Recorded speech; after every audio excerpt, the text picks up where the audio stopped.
Hey everybody, Hunter back again from Showtime Studios. We're going to do part number 5 of the build tutorial, and we have the engine finished up. I went ahead and done the rest of the upper intake and the cam covers and the headers and putting the belts on the front and all that kind of stuff. I went ahead and finished that up off camera. We'll show you what it looks like. It's sitting right here, and we'll go over that first, a couple other things to discuss, and then we'll talk about what we're going to move on to next.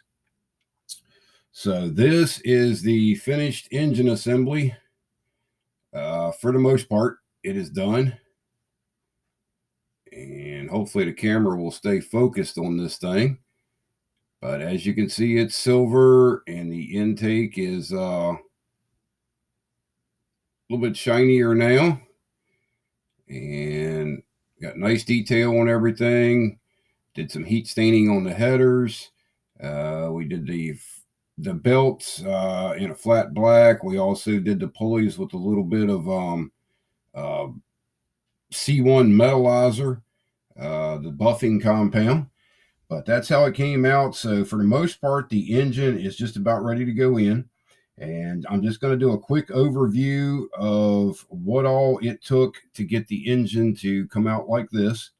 And this is something for the guys that's just starting out in the hobby. You're going to be pretty basic on, your initial colors. As you start building, you're going to realize that you're going to want, more colors and add to the collection. Like I say, I made reference to, you don't really need 300 different colors like a lot of us seasoned veterans have. But I'll show you just to turn the engine out and make it look like this. And this is not a super detailed engine by any means. This is a box stock engine. Every component on here is exactly what came in the box. Nothing's modified. Just everything is detail painted, done with metallizers and things like that. So we'll go over everything that we did on the engine as far as materials. After we got everything assembled on that, I went ahead and used the Napa Colorline gray primer. That was what everything was sprayed down with, and checked all of our body work or our seams and our mold lines and all that stuff. Went back, sanded them a little bit more, and then shot it with another coat of this. So now at that point, it's in the gray primer. And then after the gray primer dried up and everything looked pretty decent, I went in with the aluminum non-buffing Model Master metallizer, and this was sprayed through the airbrush. So that's what I used over the entire engine. The intake, the belts weren't on the engine at the time, but I did the transmission and the rest of the engine, front timing cover, intake, everything was done with that. So that was one product that we used. And then I also went back over the lower portions of the block and the heads with a dark anodonic gray, and this is a buffing metallizer. Now, the non-buffing, you spray it just out of the airbrush and it's done. You don't do anything to it. The buffing metallizer, once this dries, and it takes about 5 minutes at the most to dry, you can take a Q-tip and polish it, and it looks like real metal. So that's why I like using this on, especially like bare engine blocks that weren't painted, or, simulating aluminum blocks, things like that. Aluminum heads works very well. So we put that on the lower part of the block, the oil pan, a little bit of a light dusting across the transmission just to change the sheens and the tones a little bit. So after we had all that done, we went in, and of course we used the Tamiya panel line accent color. We used that to highlight all the bolts and the crevices and the shadows and things like that. And what did we use next on this thing?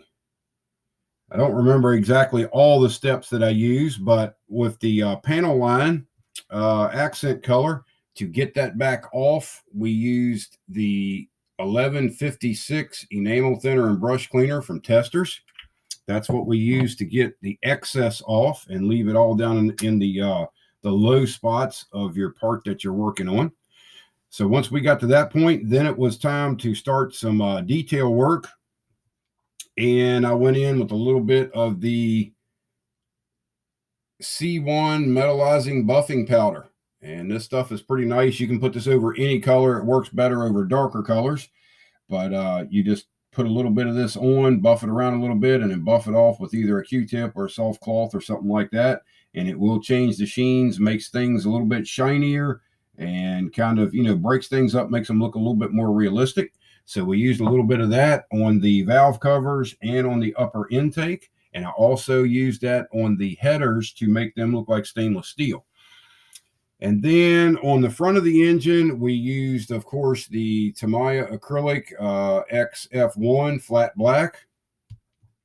We also used the X18 semi-gloss black from Tamiya. And these were shot with the airbrush. I do not recommend trying to brush the Tamiya bottle paints, the acrylic paints. They do not brush very well. So if you're thinking about, brushing anything, the next one I'm going to show you here is about the best choice. Actually, the next two. And that would be the Model Master. And this has got paint on it, but this is actually chrome silver. And I use this for various parts here and there, picking out little details, just dry brushing, things like that. This is a very good brushable paint. This whole line of enamels is very good for brushing. If you load the brush properly and spread the paint right, it tends to not leave brush strokes and stuff in it. It does take a little while to dry, so be prepared for that. But like here on the top of the engine, these water tubes right here that come up to the red simulated silicone hosing that I put on there, that's done with this particular chrome silver right here. And then on the headers to do the heat staining, I used the Tamiya clear blue.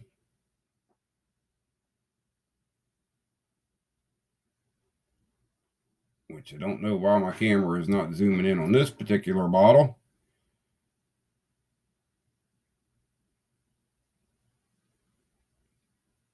Well, it just doesn't want to do it. Well, anyway, this is X23. It's clear blue. This was put on with a very fine brush, just on the curves of the headers, just to create some heat staining. And then I also go back over it with X24 clear yellow. Same procedure with the brush, and just kind of blend everything together and tone it down a little bit. And then the final details that we put on it, the oil filter I did with the Model Color from Vallejo. And this is an excellent brushable paint. It's an acrylic, water-based, and a very good product for brushing. I've done a tutorial on these in the past, and I love these things for going in and doing little small detail work. Very nice product. Now, this is the Model Color. This is designed to be brushed. A lot of people try to spray this through the airbrush, which you can do it, but they actually make a product that's called Model Air that is made just for airbrush use. And if you spray this compared to this, you will see a big difference. So there is a difference in these two paints. This one, I would recommend that you brush it only. And if you want to do something through the airbrush with the Vallejo colors, get the Model Air.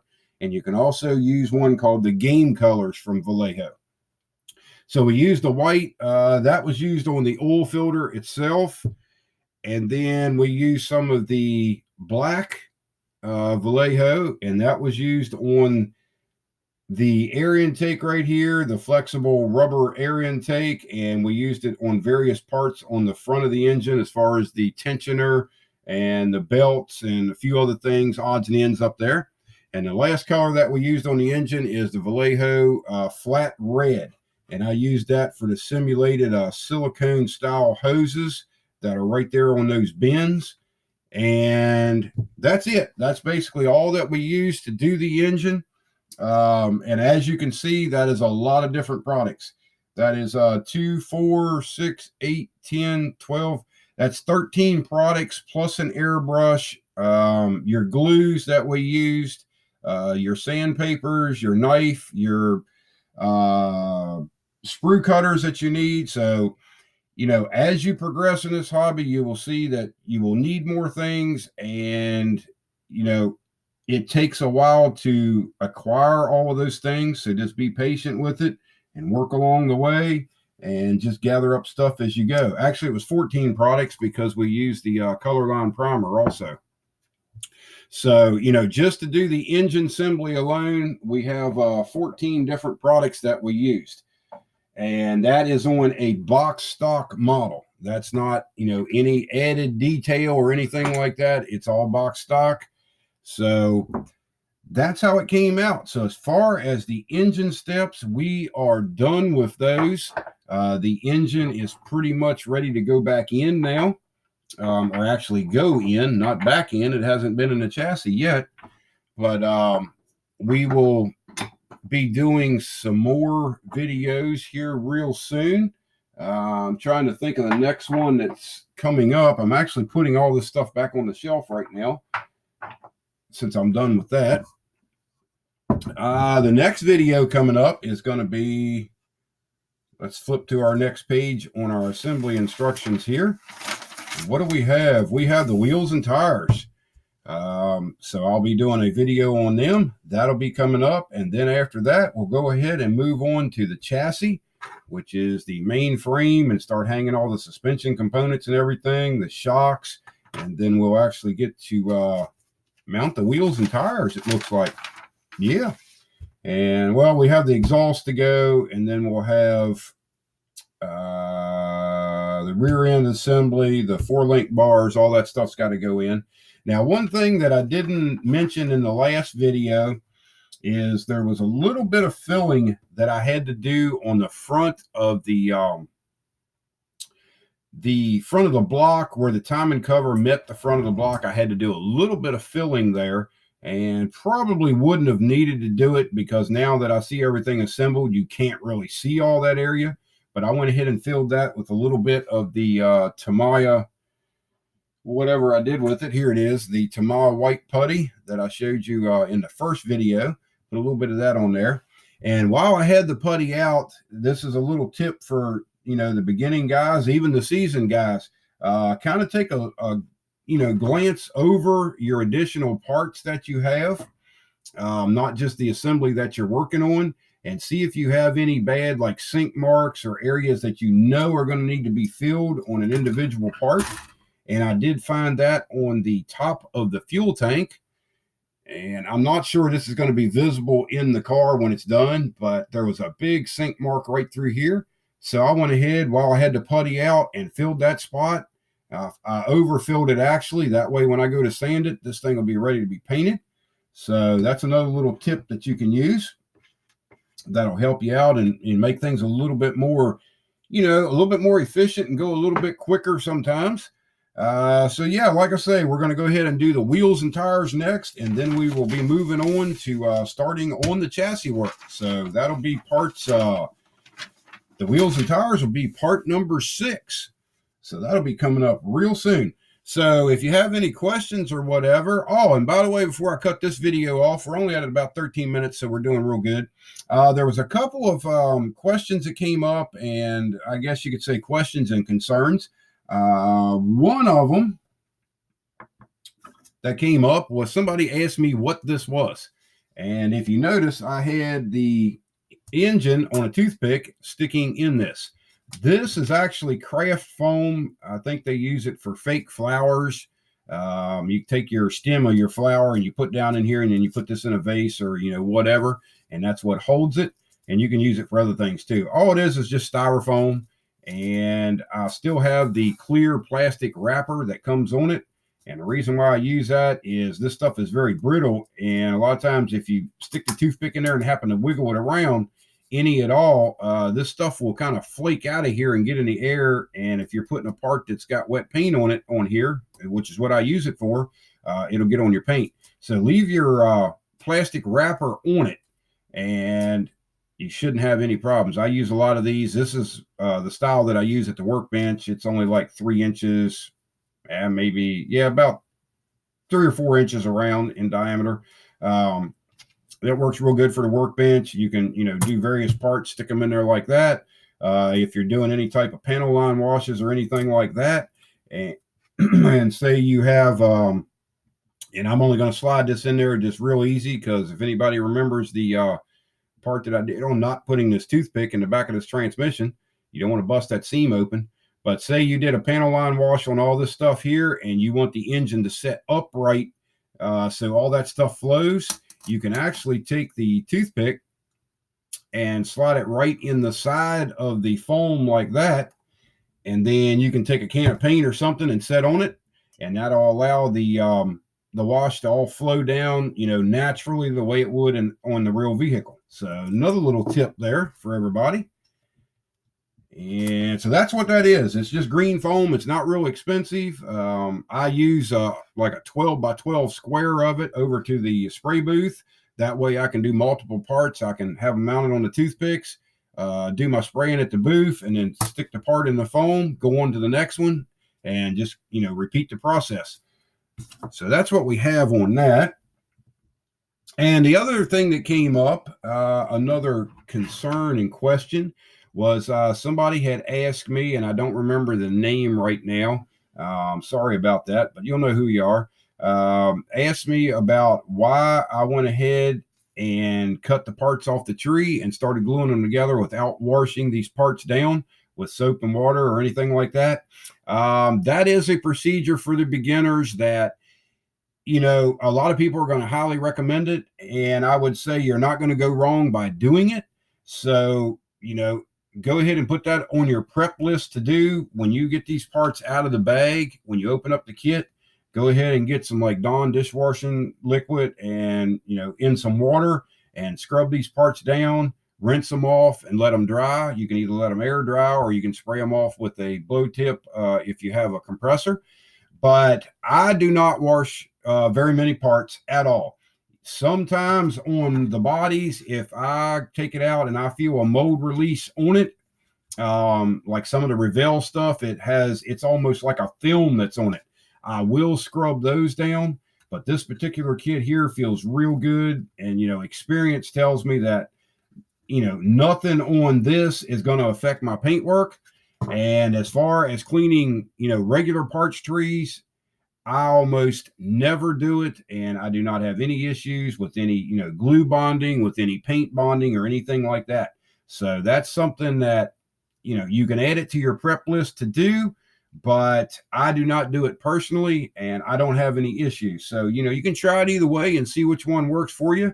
It's just a step that I end up skipping because for me, I can wash the parts and bring them in here and pretty much do the exact same thing with a non-washed part when I'm done as I did with one that I spent time to, clean and let dry and go through all that process. So, but, like I say, go ahead and add it to your list. The beginners out there of always cleaning your parts, your body, and all that stuff. And that way you're kind of making sure you don't have any headaches. So that was one thing that come up. And that might have been it. I think it was. A couple people had asked about the washing of the parts. So that's all we've got for this one. I'm going to go ahead and cut this video off. We're about up here to about 18 minutes now. So we're going to come back and we're going to do the wheel and tire video. Stay tuned for that. Any more questions or concerns, leave me a comment on the video. I'll be more than glad to have and happy to help you out with that. Answer the question or do another video or whatever. And if you're new to the hobby or a beginner or whatever, and you have some questions up to this point, feel free to ask them. We'll throw it in the next episode. So until then, this is Hunter from Showtime Studios, and we'll talk to you later. Bye-bye.